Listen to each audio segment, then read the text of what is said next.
नमस्कार विद्यार्थी मित्रमैत्रिणींनो, केसागर पब्लिकेशनच्या केसागर करिअर अकॅडमी यूट्यूब चॅनलवरती तुमचं पुन्हा एकदा स्वागत आहे.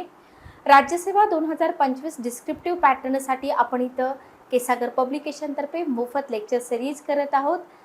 आपला जो जीएस पेपर 2 आहे, जीएस पेपर 2 साठी आपल्या पब्लिकेशनचं नुकतंच लॉन्च झालेलं एक पुस्तक म्हणजे polity of India with reference to Maharashtra.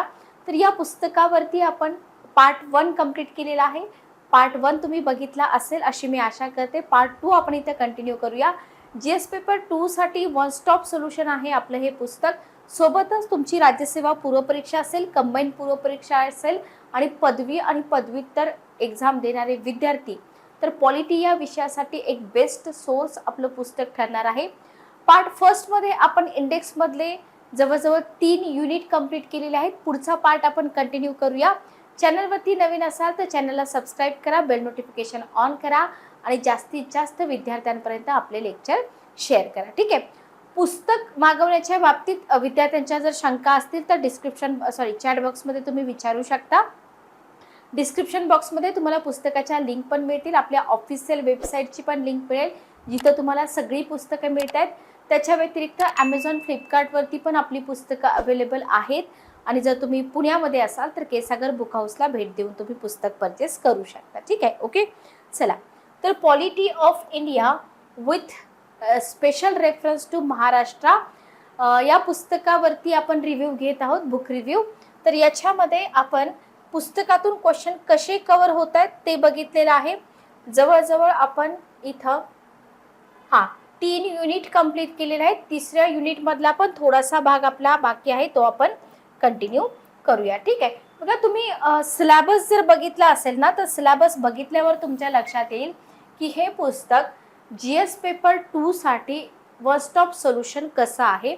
Even तुम्ही यूपीएससीचे जरी प्रिव्हियस इयरचे क्वेश्चन बघितले तरी तुमच्या लक्षात येऊन जाईल की एका पुस्तकावरती मी जीएस पेपर 2 ची खूप चांगली प्रिपरेशन करू शकतो किंवा शकते. Okay, clear.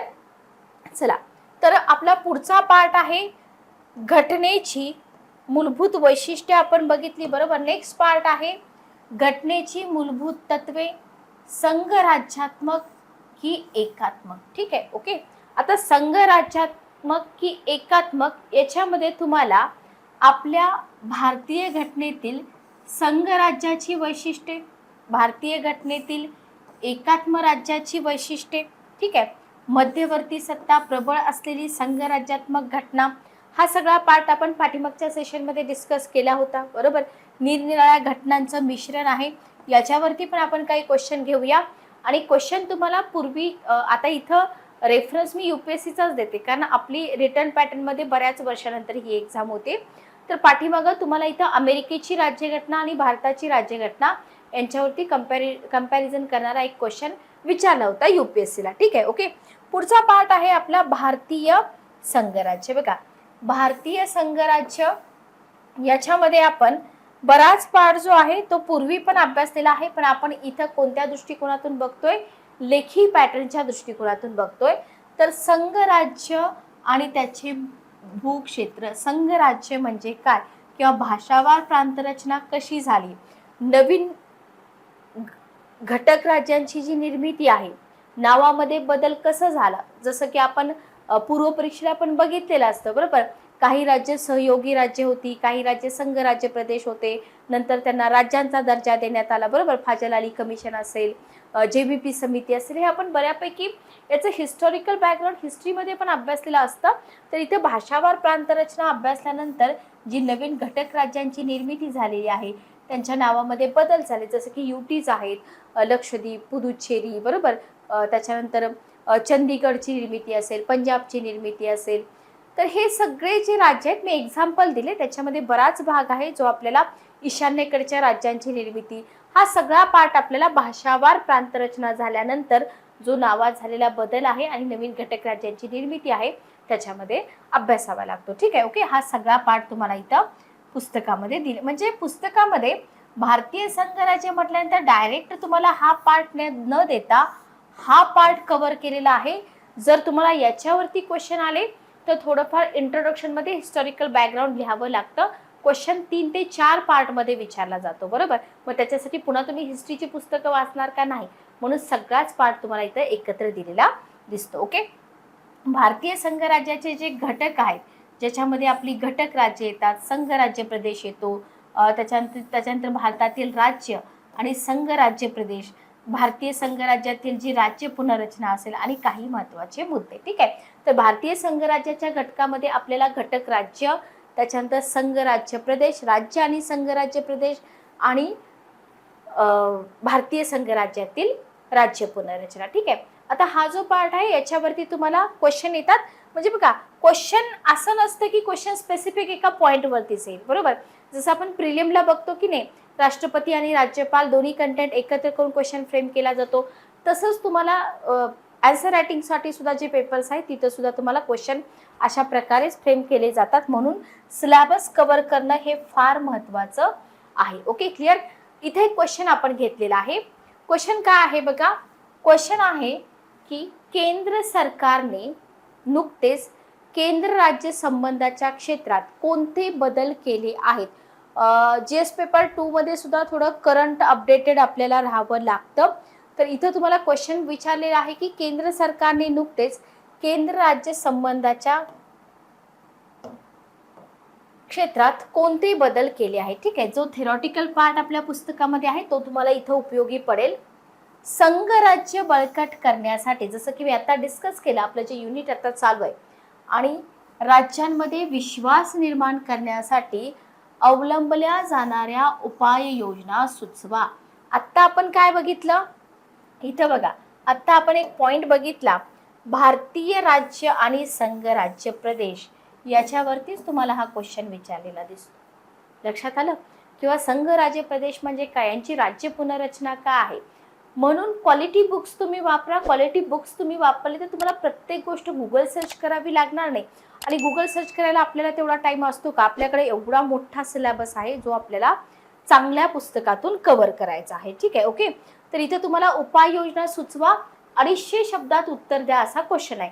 क्वेश्चनचा पहिला पार्ट तुम्हाला काय विचारतो, करंट सिच्युएशन बद्दल विचारतो की केंद्र सरकारने नुकतेच केंद्र राज्य संबंधाच्या क्षेत्रात कोणते बदल केले आहेत. ओके. आणि पुढे काय विचारलेलं आहे की मग संघराज्य बळकट करायचं आहे तर केंद्र आणि राज्यामध्ये विश्वास निर्माण करण्यासाठी ज्या उपाययोजना केल्यात त्या सुचवा असं इथं तुम्हाला सांगितलंय. Okay, clear.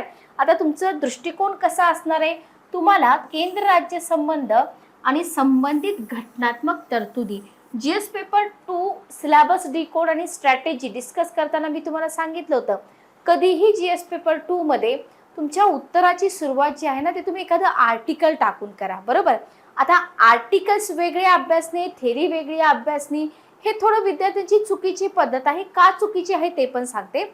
क्वालिटी बुक्स जर तुम्ही नाही वापरले, आता हे क्वालिटी बुक्समध्ये तुम्हाला विथ आर्टिकल सगळी थेरी दिलेली असते, बरोबर. तर तिथं तुमचं मग काय होतं, ती प्रिपरेशन आधीच होऊन जाते. ओके. आणि जर तुम्ही तयारी करताय राज्यसेवेची आणि तुम्ही पुस्तक वापरताय जीके टाईप तर चालेल का, नाही चालणार, बरोबर. तो क्वेश्चन आणि त्या क्वेश्चनला रिलेट करणाऱ्या ज्या घटनात्मक तरतुदी आहेत या तुम्हाला इथं माहीत असल्या पाहिजे. जीएस पेपर 2 ला चांगले मार्क्स घ्यायचे तर तुम्हाला थेरी प्लस आर्टिकल्सची लिंक लावणं फार गरजेचं आहे. ओके. तर इथं तुम्हाला काय करायचं आहे, केंद्र राज्य संबंध आणि संबंधित घटनात्मक तरतुदी या विषयाची ओळख करून द्यायची. लक्षात आलं, क्लिअर. राजकीय, प्रशासकीय आणि आर्थिक स्तरावरती, तिन्ही स्तरावरती केंद्र राज्य संबंधामध्ये केंद्र सरकारने केलेले जे बदल आहेत, कारण का क्वेश्चन काय म्हणतायत आपल्याला की आता अलीकडे केलेले बदल सांगा. ओके. तर हे बदल तुम्हाला इथं सांगायचे, पण तुम्ही डायरेक्ट बदलालाच सुरुवात करू शकता का, नाही. तुम्हाला आधी जसं मी तुम्हाला बोलले की आपली स्ट्रॅटेजी कशी पाहिजे, घटनात्मक तरतुदी अगोदर लिहिल्या पाहिजे, बरोबर. डायरेक्ट तुम्ही हे वर्णन करून चालेल का, नाही चालणार. आधी तुम्ही सांगा ना केंद्र राज्य संबंध आणि संबंधित घटनात्मक तरतुदी काय आहे. Okay, clear. आणि नंतर तुम्ही बदलांचं वर्णन इथं करू शकता. नेक्स्ट बघा, केंद्र राज्य संबंधांना अधिक चांगल्या प्रकारे स्वीकारता येईल असे उपाय इथं आपल्याला सुचवायचे आणि मग आपल्याला काय करायचं आहे, योग्य तो निष्कर्ष इथं द्यायचा आहे. ओके. एवढा साधा सोपा क्वेश्चन आहे, पण आपण चुकतो कुठं, आपण डायरेक्ट जे बदल क्वेश्चन जिथून स्टार्ट झालाय तेच आपण तिथं लिहितो, पण क्वेश्चन कशाबद्दल आहे, कोणत्या टॉपिक बद्दल आहे, तो टॉपिक, त्याच्यामधले आर्टिकल, त्याच्यातल्या तरतुदी, ते तुम्ही अगोदर इंट्रोडक्शनमध्ये लिहा, म्हणजे तुम्हाला खूप चांगले मार्क्स इथं मिळून जातात. ठीक आहे, ओके, क्लिअर. नेक्स्ट बघा, आता इथं आपण सुरुवात करतोय, इंट्रोडक्शन आपण लिहितोय. इंट्रोडक्शन मध्ये तुम्ही सेंटर स्टेट रिलेशनशिप, जसं आपण उत्तरामध्ये मेन्शन केले, अशा प्रकारे एखादी छोटी डायग्राम तुम्ही काढू शकता. ॲडमिनिस्ट्रेटिव्ह, लेजिस्लेटिव्ह, फायनान्शियल जे आहेत ते आहे रिलेशन मराठीमध्ये लिहा. भारतातील केंद्र राज्य संबंधामध्ये, कारण आपल्याला काय सांगायचं आहे, भाग 11 बरोबर, घटनेच्या कोणत्या भागामध्ये नमूद केलेलं आहे, केंद्र राज्य संबंधामध्ये केंद्र आणि राज्य सरकारमधील जे अधिकार आहेत, केंद्र आणि राज्य सरकारमधील अधिकार आणि जबाबदाऱ्या ज्या आहेत त्यांचं वितरण समाविष्ट आहे का, आहे बरोबर, जे भारतातील लोकशाहीचा कणा आहे. जर वितरण नसतं तर इथं प्रॉब्लेम झाले असते की नाही. आणि ही जी चौकट आहे ना, ही राज्यघटनेच्या कोणत्या भागामध्ये नमूद आहे, भाग 11 मध्ये नमूद आहे. तर तुमच्या इंट्रोडक्शन मध्ये भाग 11 याचा उल्लेख असला पाहिजे. क्लिअर, लक्षात आलं. क्वेश्चनची मेन थीम समजून घ्या की क्वेश्चन कशावरती आहे, आणि मग क्वेश्चन ज्या पार्टवरती आहे त्याच्याबद्दल काय विचारलंय हे तुम्ही समजून घ्या. ठीक आहे, ओके, क्लिअर. तर हे तुम्ही छोटीशी डायग्राम काढू शकता. नेक्स्ट बघा, नेक्स्ट तुम्ही काय करा, केंद्र राज्य आता आपला क्वेश्चन कशाबद्दल आहे, अलीकडे काय बदल झालेत, बरोबर, अलीकडे काय बदल झालेले आहेत. आता जो तुमचा अटेम्प्ट असेल 2025 असेल, त्याच्या अलीकडचे 4-5 वर्षातले बदल तुम्ही बघा. असं नाही की एकाच वर्षाचे बदल, 4-5 वर्षापूर्वीचे बघा. तर प्रशासकीय स्तरावर काय बदल झालेत, तर इथं तुम्ही बुलेट पॉईंटमध्ये लिहू शकता, केंद्र राज्य संबंधामध्ये अलीकडे झालेले बदल.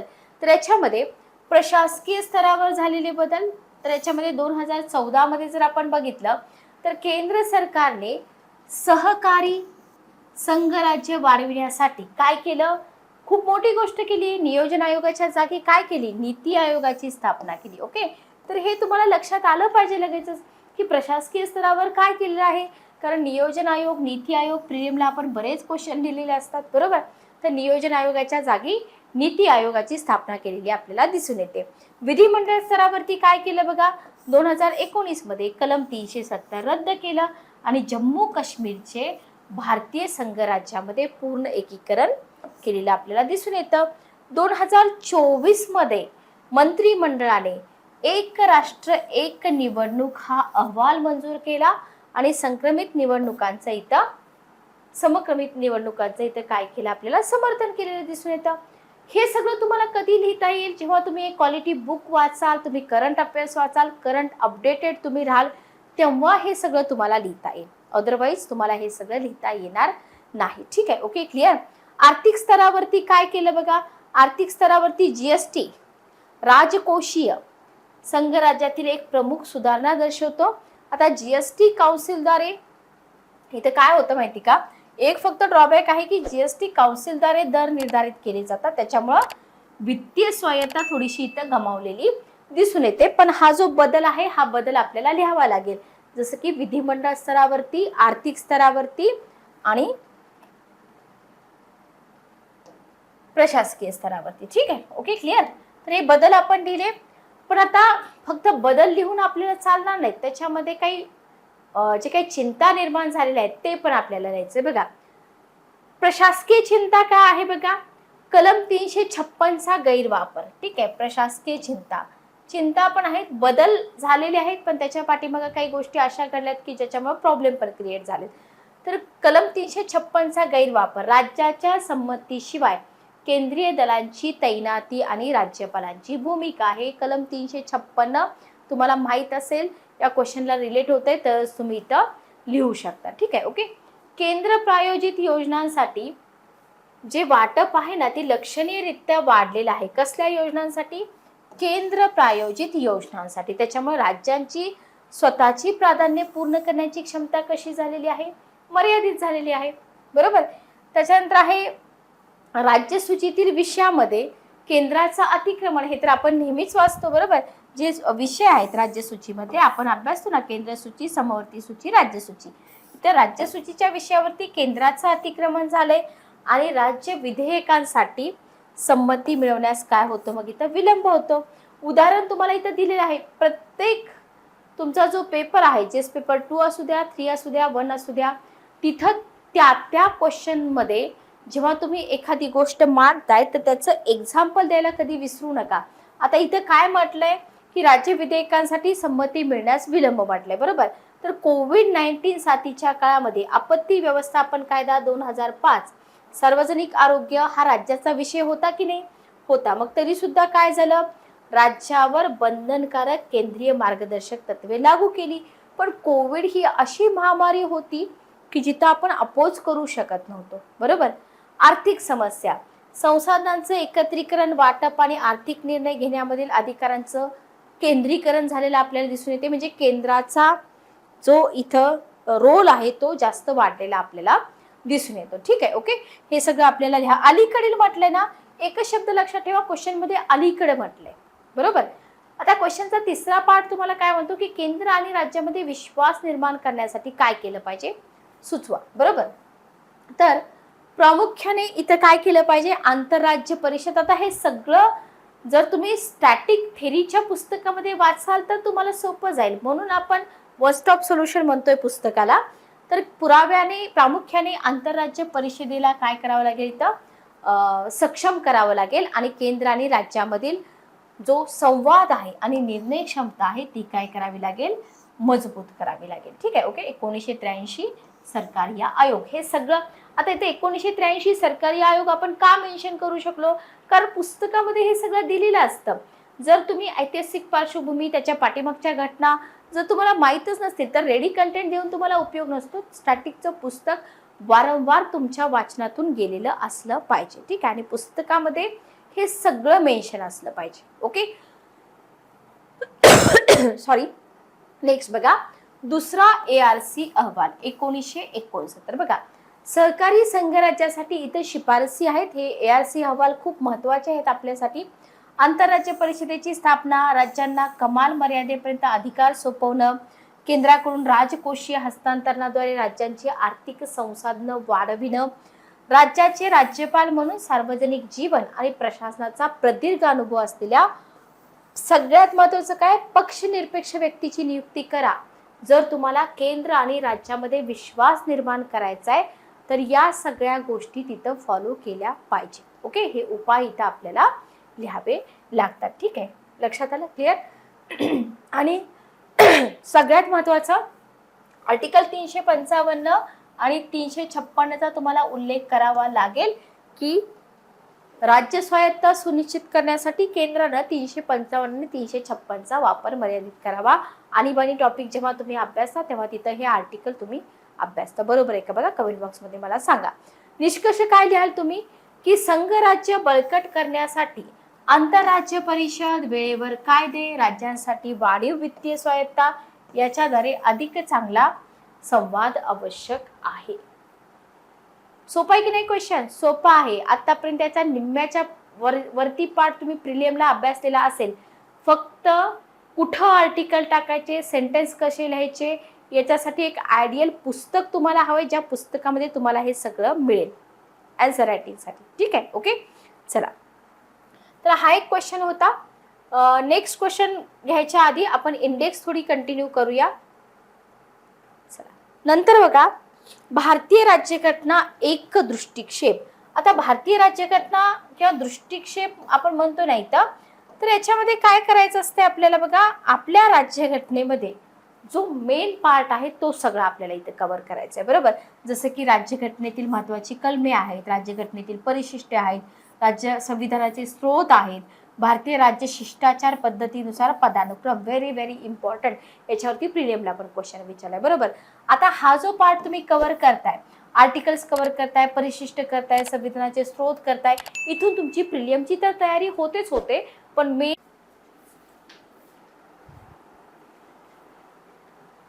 नेक्स्ट टॉपिक आहे आपला भारतीय नागरिकत्व. हा जो टॉपिक आहे प्रिलियमला पण विचारला जातो, मेन्सला याच्यावरती क्वेश्चन डेफिनेटली राहणारच आहे. ठीक आहे, ओके. तर नागरिकत्व विषयक ज्या घटनात्मक तरतुदी आहेत, बरोबर. आता प्रत्येक टॉपिकसाठी आपण बघतोच आहेत की घटनात्मक तरतुदी आपल्याला करायच्याच आहेत, कारण का तिथं आपलं प्रेझेंटेशन बेस्ट राहतं, बरोबर. तर नागरिकत्वासंबंधी कलमं जी आहेत ना ती एका दृष्टिक्षेपामध्ये, कोणताही टॉपिक तुम्ही घ्या तिथले आर्टिकल जे आहेत ना, आर्टिकल तुम्हाला माहीत असले पाहिजेत.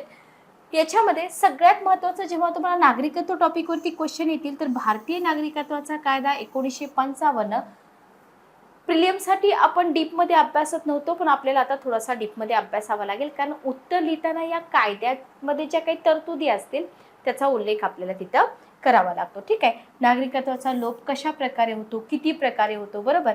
भारताचा विदेशी नागरिक ही संकल्पना काय आहे, किंवा नागरिकत्व दुरुस्ती कायद्यामध्ये ज्या 19 दुरुस्त्या झालेल्या आहेत ती दुरुस्ती आपल्याला माहीत असायला पाहिजे.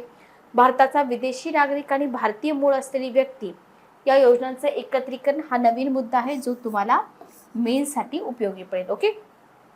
भारताचं नागरिकत्व कसं गमावलं जातं किंवा कधी गमावतं हे आपल्याला इथे शिकायचं आहे.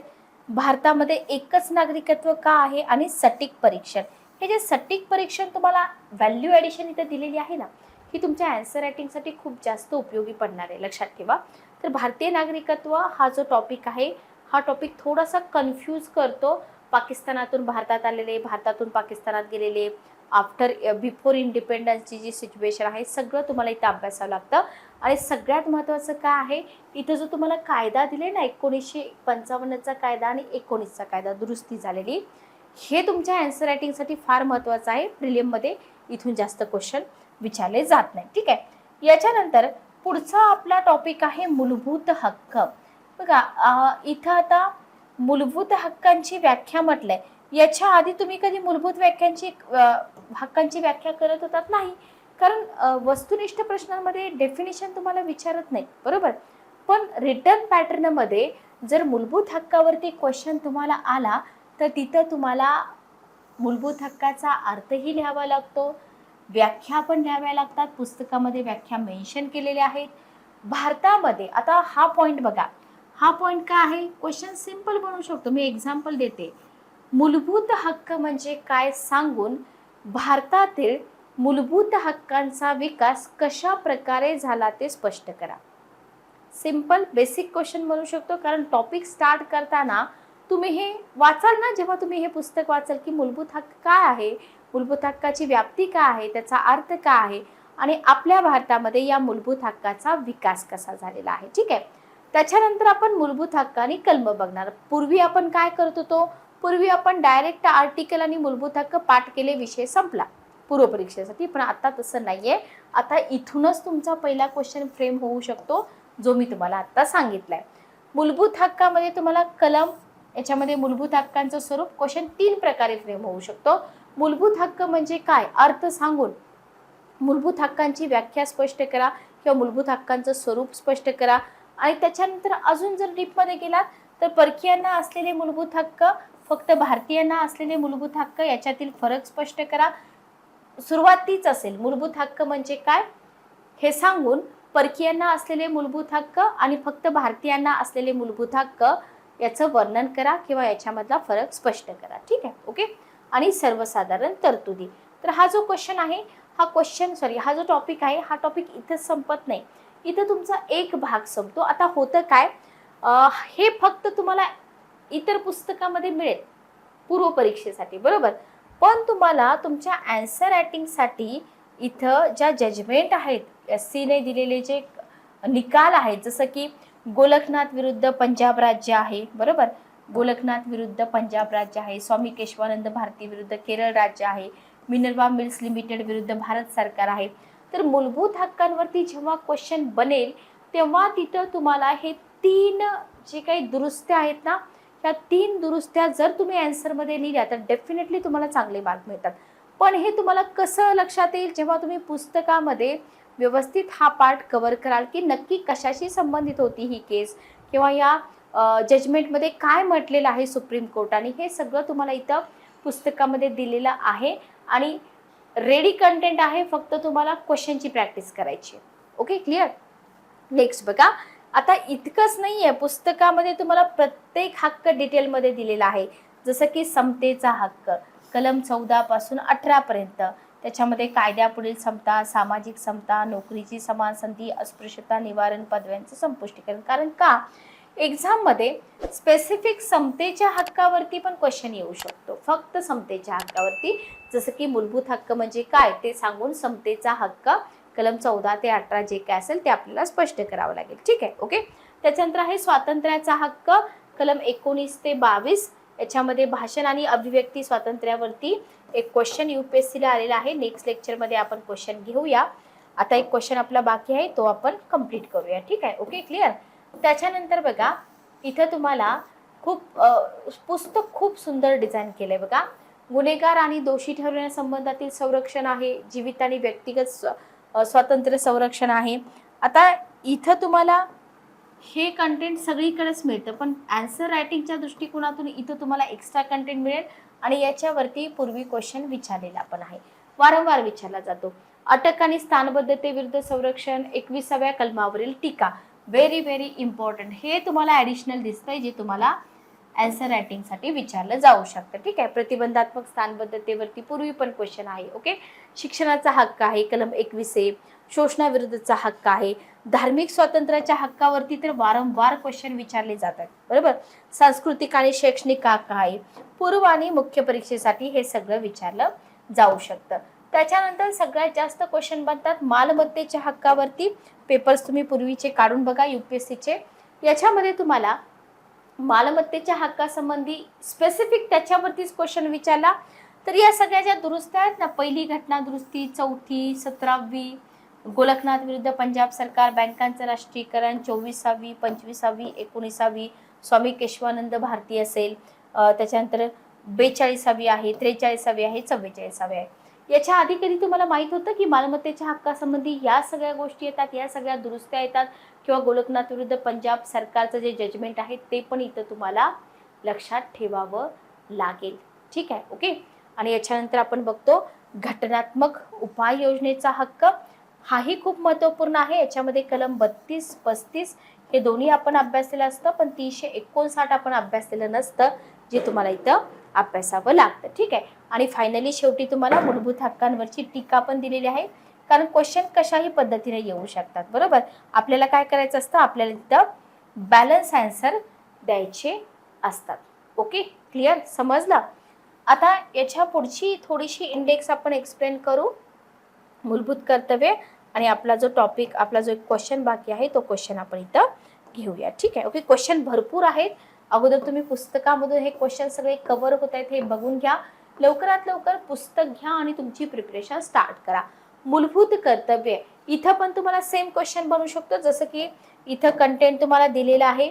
मूलभूत कर्तव्याची संकल्पना सांगून भारतीय घटनेतील मूलभूत कर्तव्य स्पष्ट करा, किंवा मूलभूत हक्क आणि कर्तव्य यांचा संबंध स्पष्ट करा, किंवा मूलभूत कर्तव्यांवरची टीका असेल त्याच्याबद्दल एखादा क्वेश्चन येऊ शकतो, महत्त्व आहे त्याच्याबद्दल येऊ शकतो, किंवा मूलभूत हक्क आणि मूलभूत कर्तव्य दोन्ही एकत्र कंटेंट घेऊन तुम्हाला क्वेश्चन बनवला जाऊ शकतो. ठीक आहे. आपलं काम काय आहे, आपलं काम सगळ्या पद्धतीनं कंटेंट एकत्र मिळालं पाहिजे आणि व्यवस्थित मिळालं पाहिजे, जिथं आर्टिकल्स पण पाहिजेत, तुमचे जजमेंट पण पाहिजेत, घटना दुरुस्त्या पण पाहिजेत, परिशिष्ट पण पाहिजेत, आणि क्वालिटी त्याच्याबद्दल जे काही एक डाटा म्हणतो तो आपल्याला इथं मिळाला पाहिजे. ठीक आहे. तिसरा महत्त्वाचा टॉपिक म्हणजे 7वा टॉपिक आपल्या यातला मार्गदर्शक तत्वे, म्हणजे मूलभूत हक्क, मूलभूत कर्तव्य, मार्गदर्शक तत्वे, ही 3 टॉपिक आपण खूप जास्त इम्पॉर्टंट मानतो, पण याच्याही पेक्षा इम्पॉर्टंट टॉपिक आहेत जे आपल्याला रिटर्नसाठी करावे लागतील. इथं पण सेम आहे. मूलभूत मार्गदर्शक तत्वाची संकल्पना आणि महत्त्व आहेत. मार्गदर्शक तत्वांचे आधार, हा पार्ट नवीन आहे जो तुम्हाला मेन्ससाठी उपयोगी पडेल. ठीक आहे. मार्गदर्शक तत्वांचं स्वरूप आहे. आता याच्यामध्ये देतानाच तुम्हाला आर्थिक स्वरूपाची तत्वे, सामाजिक तत्वे, प्रशासनाशी संबंधित तत्वे. आता हे जे वर्गीकरण आहे हे घटनेने केलेलं नाही, हे सगळ्यांना माहिती आहे. न्यायाशी संबंधित, आंतरराष्ट्रीय सामंजस्याशी संबंधित, हे का दिले अशा प्रकारचं वर्गीकरण, कारण का UPSCचे पेपर सेट होताना आपण बघितलं की नाही आता केंद्र राज्य संबंधाबद्दल, तर तसं तुम्हाला जर मार्गदर्शक तत्वांच्या स्वरूपावरती क्वेश्चन आला, लक्षात घ्या, रेडी मटेरियल आहे, मार्गदर्शक तत्वांचं स्वरूप एक्सप्लेन करा. तुम्हाला काय करायचं आहे, तुम्हाला फक्त बुलेट पॉईंट द्यायचे आहेत. आर्थिक स्वरूपाची मार्गदर्शक तत्वे, सामाजिक स्वरूपाची मार्गदर्शक तत्वे, प्रशासकीय, न्यायाशी संबंधित. ओके, म्हणून पुस्तकाचं इम्पॉर्टन्स खूप जास्त आहे, लक्षात घ्या. मार्गदर्शक तत्वे टॉपिक तुम्हाला सगळ्याच पुस्तकामध्ये मिळेल, पण तुमच्या प्रश्नपत्रिकेमध्ये जो प्रश्न येणार आहे ना, स्वरूप स्पष्ट करा, ऑलरेडी पुस्तकामध्ये स्वरूप स्पष्ट करून दिले, बुलेट पॉईंट्स फक्त उचलायचेत आणि लिहायचेत, बरोबर. त्याच्यानंतर आहे मार्गदर्शक तत्वांवरील आक्षेप. तिन्ही टॉपिकच्या बाबतीत तुम्हाला हे आक्षेप वगैरे करावे लागतील किंवा नवीन मार्गदर्शक तत्वे असतील किंवा मार्गदर्शक तत्वांशी संबंधित जी कलम असतील ती तुम्हाला करावी लागतील. तत्वांचं समर्थन आणि महत्त्व याच्यावरती क्वेश्चन येऊ शकतो. प्रत्यक्ष अंमलबजावणी होते का नाही असा पण एखादा क्वेश्चन फ्रेम होऊ शकतो की मार्गदर्शक तत्व म्हणजे काय किंवा मार्गदर्शक तत्वांची प्रत्यक्ष अंमलबजावणी होते का नाही, तुमचं मत मांडा. अशा प्रकारे क्वेश्चन इथं फ्रेम होऊ शकतात, लक्षात ठेवा. ठीक आहे. त्याच्यानंतर मूलभूत हक्क आणि मार्गदर्शक तत्वे यांच्या न्यायालयांचा दृष्टिकोन तुम्हाला विचारला जाऊ शकतो. मार्गदर्शक तत्वांचं अधिष्ठान आहे ज्याच्यामध्ये लोकमताचं दडपण. तर हे सगळे मुद्दे जे आहेत ना हे रिटर्नसाठी नवीन मुद्दे आहेत जे तुम्हाला कोणत्याच पुस्तकामध्ये मिळणार नाहीत. ओके.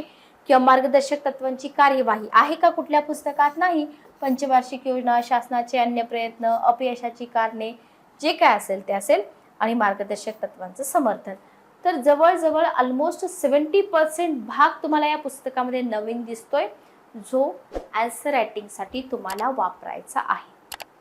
Okay, clear. चला, 7 युनिट आपण इथं कंप्लीट केले. एक क्वेश्चन आपण घेऊया. हा क्वेश्चन, एक क्वेश्चन आपण घेतला होता, हा दुसरा क्वेश्चन जे संघराज्य वगैरे आपण बघत होतो युनिट. कॅबिनेट पद्धतीच्या वाढीमुळे, क्वेश्चन काय दिलाय बघा, कॅबिनेट पद्धतीच्या वाढीमुळे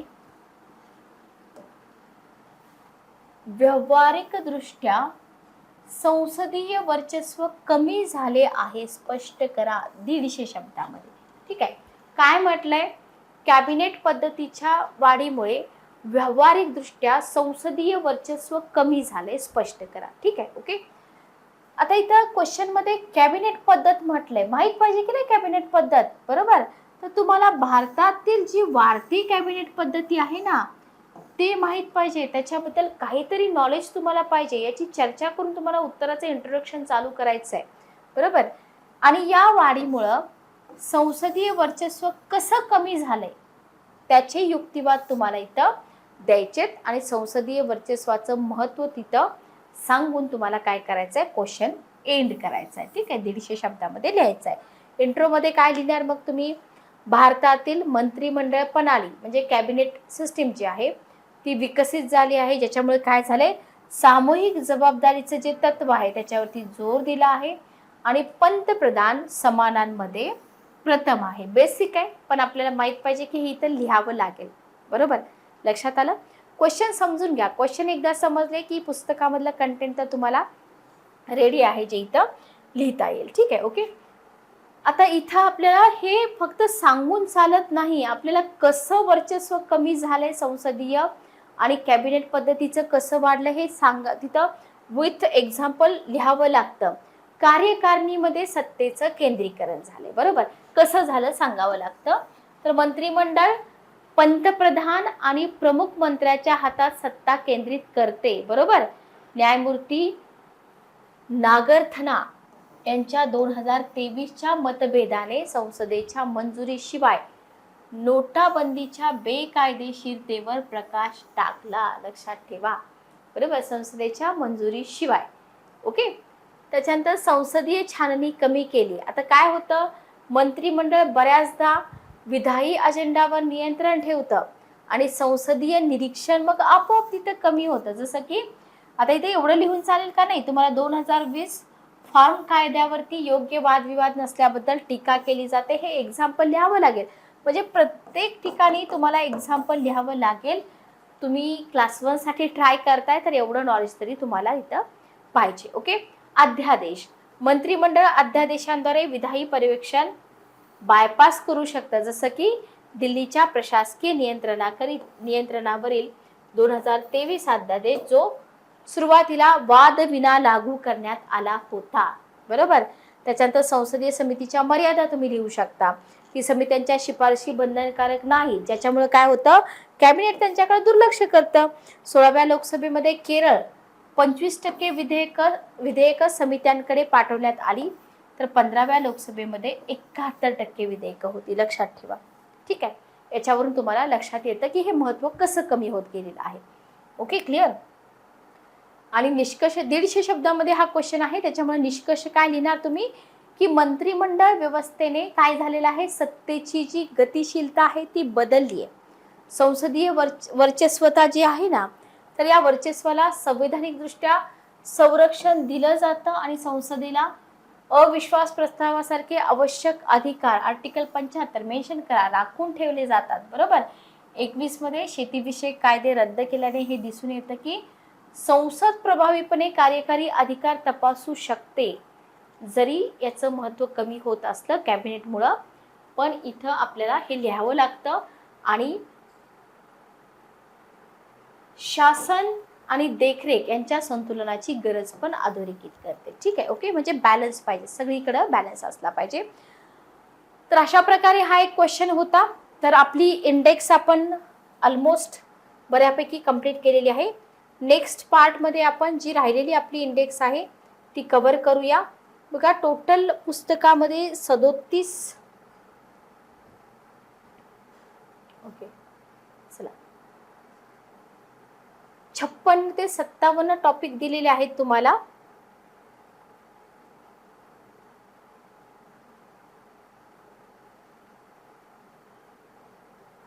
तर आपल्याला इथं आपला जो 8वा टॉपिक आहे, 8वा टॉपिक केंद्र राज्य संबंध, तो आपण नेक्स्ट लेक्चरमध्ये घेऊया. कारण इथं आपल्याला थोडेसे क्वेश्चन घ्यावे लागतील. क्वेश्चन घेऊन आपण काय करूया हे समजून घेऊया की केंद्र राज्य संबंध का आहे, ज्याच्यामध्ये तुम्हाला स्पेसिफिक कायदेविषयक संबंधांवरती क्वेश्चन येऊ शकतो. अधिकार विभागणी असेल, शेषाधिकार केंद्राकडे असतील किंवा संसदेचा विशेष अधिकार असेल, तर प्रिलियमसाठी तुम्ही जसं वाचत होता तसं नका वाचू. आता आपल्याला काय करायचंय, हे सगळं विथ एक्झाम्पल आपल्याला लिहायचं आहे. आपण फक्त प्रशासकीय संबंध वाचत होतो, आता तुम्हाला प्रशासकीय संबंध एक्सप्लेन करावे लागतील, राज्यघटनेतल्या तरतुदी लिहाव्या लागतील, प्रशासकीय संबंधांचं परीक्षण त्याच्यामधला भाग तुम्हाला करावा लागेल. आर्थिक संबंधामध्ये आपल्याला उत्पन्नाच्या बाबींची विभागणी कशी आहे ते इथे शिकावं लागेल. बरोबर. त्याच्यानंतर कर महसूल विभागणी असेल, करेत्तर महसुलाची विभागणी आहे, राज्यांना अनुदान आहे, वस्तू आणि सेवा कर आहे.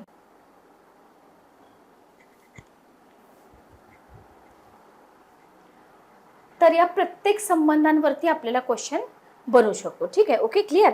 त्याच्यानंतर क्वेश्चन कसे बनतात बघा, जसं की केंद्र राज्य संबंध तुम्हाला विचारून केंद्र राज्य संबंधाचा आढावा घ्या. बरोबर.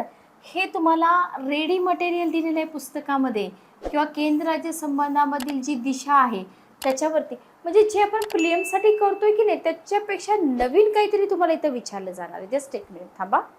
तर नवीन काहीतरी तुम्हाला विचारलं जाणार आहे. ओके. जसं की प्रशासनिक सुधारणा आयोग असेल, राजमन्नार समिती, सरकारी आयोग, पंच आयोग, याच्यावरती पूर्वी क्वेश्चन विचारलेत प्रिलियमला.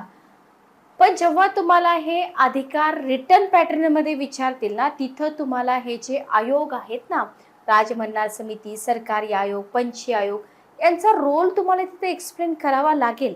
बरोबर. ठीक आहे.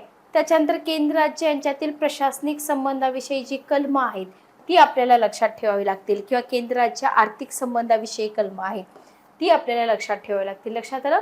तर हा सगळा भाग खूप जास्त इम्पॉर्टंट आहे. आणि आन्सर रायटिंगसाठी जे काही कंटेंट तुम्हाला लागणार आहे ते रेडी तुम्हाला पुस्तकामध्ये दिले. ओके. त्याच्यानंतर 9वा टॉपिक आहे भारतीय राज्यघटनेची इतर देशांच्या राज्यघटनांशी तुलना. प्रिलियमला आपल्याला विचारत होते, पण इथं आपल्याला लिहायचं आहे. बरोबर. तर इथं आपली घटना जी आहे 60 देशांच्या घटनांचा अभ्यास करून बनवली असं म्हटलं जातं. तर काही राष्ट्रांचे प्रमुख, बरोबर, तुलनात्मक अभ्यास एक तक्ता फॉर्मॅटमध्ये तुम्हाला दिले. त्याच्यानंतर काही प्रमुख कायदे मंडळाच्या तुलनात्मक अध्ययनाचा तक्ता किंवा एक संक्षिप्त दृष्टिकोन तुम्हाला दिलेला आहे.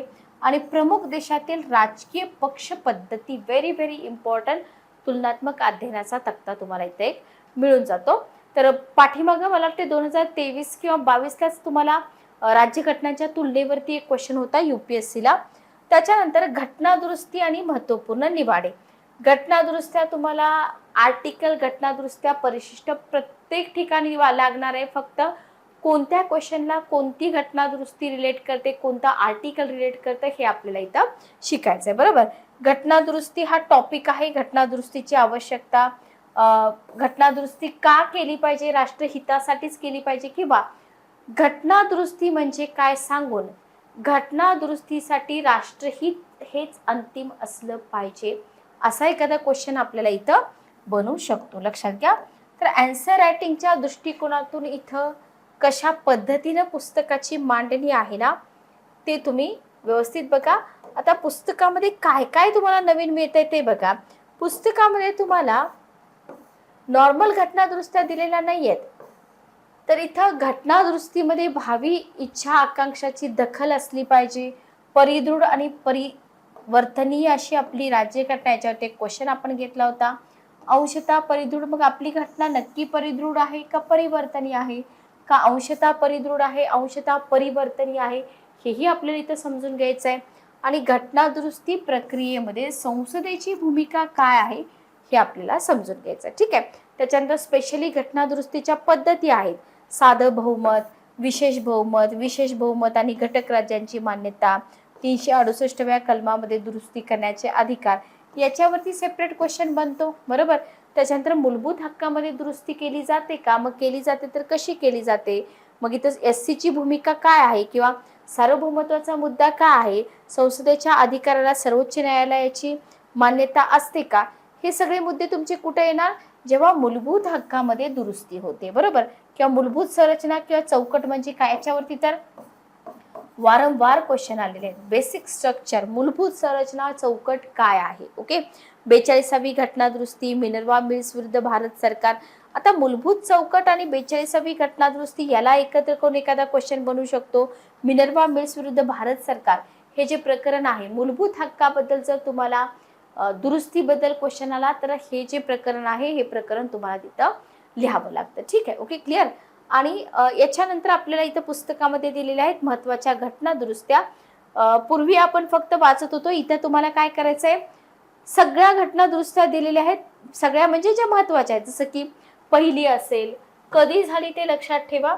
पहिली घटना दुरुस्ती असेल. आता इथं फक्त तुम्हाला नाव दिलेलं नाहीये. पहिली घटना दुरुस्ती डिटेल दिलेली आहे. 4थी, 7वी, 11वी, 15वी, 17वी, 24वी, वारंवार क्वेश्चन असतो. 39वी, 38वी किंवा 42वी घटना दुरुस्ती आहे. असं तुम्हाला इथं 106वी घटना दुरुस्तीपर्यंत कंटेंट सगळं पुस्तकात दिलेलं आहे. तर प्रत्येक घटना दुरुस्ती आपल्याला सखोल अभ्यासायची. लक्षात घ्या. फक्त वाचायची नाही, सखोल अभ्यासायची. कारण का, हे सगळं आन्सर रायटिंग मध्ये लिहायचं आहे आपल्याला. बरोबर. आणि मग आपण मूल्यमापनामध्ये येतो. मूल्यमापनामधून पण खूप सारे क्वेश्चन बनतात. लक्षात घ्या. इथं तुम्हाला घटक राज्यांची रचना, केंद्र राज्य संबंध, मूलभूत हक्काचं संक्षेपीकरण, मार्गदर्शक तत्व, संसदेच्या अधिकारात वाढ. आलाय का क्वेश्चन बघा. मी जो क्वेश्चन तुम्हाला घेतला होता की नाही, संसदेच्या अधिकारात वाढ झालेली आहे का घट झालेली आहे, काय झालेली आहे, घटना दुरुस्ती पद्धतीमध्ये काही बदल झालेत का. ऍडव्हान्स बुक आहे. लक्षात घ्या. सगळं जे काही तुम्हाला पेपरमध्ये दिसणार आहे ते सगळं तुम्हाला अगोदर इथं पुस्तकामध्ये दिसून जाईल. ठीक आहे. तर 11, 12, त्याच्यानंतर 13, 14 हे जे इथं टॉपिक दिलेले आहेत, इथं तुम्हाला स्पेशली बघा. स्पेशली आता इथं काय केलंय, जी 42वी घटना दुरुस्ती आहे, 42वी घटना दुरुस्ती सेपरेटली दिलेली आहे. 42 आणि 44 सखोल अभ्यास. कारण का, ही घटना याला मिनी कॉन्स्टिट्यूशन म्हटलं जातं. बरोबर. आपल्याला फक्त प्रिलियम पुरतं जेवढं वाचतोय तेवढं वाचून चालेल का, नाही. तर काय बदल झाले या घटना दुरुस्तीनं, प्रिएम्बल मध्ये काय बदल झाले, मूलभूत हक्कामध्ये काय झाले, मार्गदर्शक तत्वामध्ये काय झाले, कर्तव्य असतील, राष्ट्रपतीचे अधिकार, विधिमंडळ, न्याय व्यवस्था, केंद्र राज्य, आणीबाणी, घटना दुरुस्ती, हे सगळं तुम्हाला मेन्ससाठी करायचं. ठीक आहे. 42व्या घटना दुरुस्तीनं जे काही बदल झाले ते बदल सांगून मूलभूत हक्काशी संबंधित झालेल्या दुरुस्त्या स्पष्ट करा. असे पण क्वेश्चन फ्रेम होतात. लक्षात आलं. क्लिअर. त्याच्यानंतर सेम अशाच प्रकारे तुम्हाला इथं 44वी घटना दुरुस्ती पण दिलेली आहे. इथं तुम्हाला रद्द केलेल्या दुरुस्त्या तरतुदी असतील, दुरुस्तीमधील सुधारणा असेल, आणि इथं पूर्वीच्या दुरुस्त्यामध्ये सुधारणा म्हणजे 44 मध्ये झालेल्या जे काही चेंजेस होते ते इथं रद्द केले असतील ते तुम्हाला इथं करावे लागतील. ठीक आहे. ओके. क्लिअर. तर हा तुमचा इथं 11वा टॉपिक संपतो. मग आता तुमच्या लक्षात आलं असेल की फक्त प्रिलियमसाठी आपण काय वाचत होतो. जर तुम्ही पूर्वीपासून अभ्यास करत असाल आणि या पुस्तकामध्ये तुम्हाला काय नवीन मिळते. ओके, हा तर आपला सेकंड पार्ट आहे. अजून एक पार्ट आपला बाकी आहे. लवकरच आपला थर्ड पार्ट पण अपलोड होईल. लेक्चर कसं वाटलं कमेंट करून नक्की सांगा. लवकरात लवकर तुमची क्वालिटी बुक लिस्ट बनवा. पुस्तकामधून छान अभ्यास चालू करा. भेटूया नेक्स्ट सेशनमध्ये. Good day, take care.